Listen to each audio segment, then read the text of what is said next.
Vitres fracassées, local vandalisé et une accusation violente inscrite à l'encre rouge sur l'entrée de l'édifice.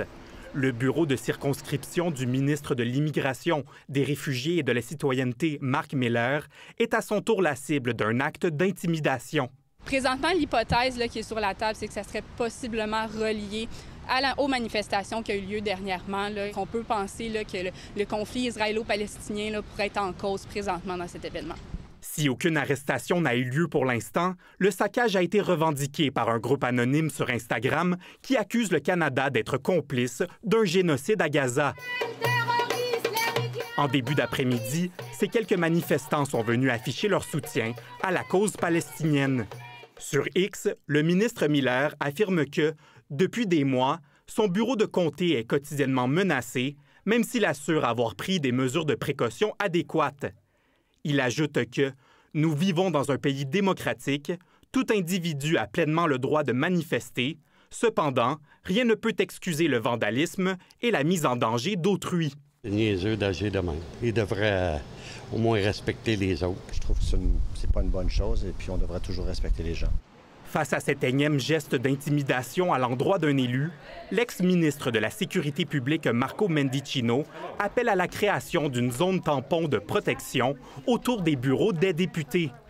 Dans l'opposition bloquiste, on croit que de telles mesures pourraient décourager les citoyens à s'adresser à leurs députés. Il faut certainement avoir une conversation entre élus peut-être, mais aussi avec la population. Il faut que les bureaux de circonscription soient des lieux qui sont accessibles pour les citoyens.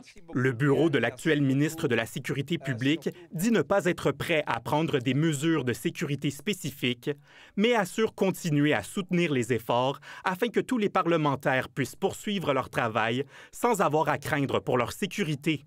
De l'occupation plutôt pacifique de campus universitaires à maintenant des gestes de vandalisme violents, des experts en sécurité ne cachent pas leur crainte de voir le mouvement se radicaliser. Je montre tout de suite des images en direct, beaucoup de peintures, vitrines fracassées. La porte-parole du service de police de la Ville de Montréal me confirme qu'il y a eu introduction par infraction et méfait également, méfait aussi à l'intérieur du bureau. Et on peut voir là, évidemment, qu'il y a de la peinture également à l'intérieur.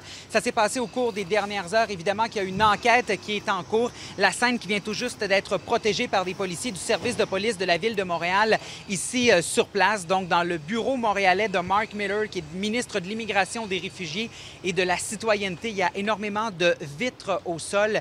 Évidemment qu'il y a une enquête qui est en cours de la part du service de police de la Ville de Montréal. Il y a certains écriteaux qui sont également au sol. Est-ce que c'est relié à l'événement ou c'était là auparavant? Ça reste évidemment à confirmer.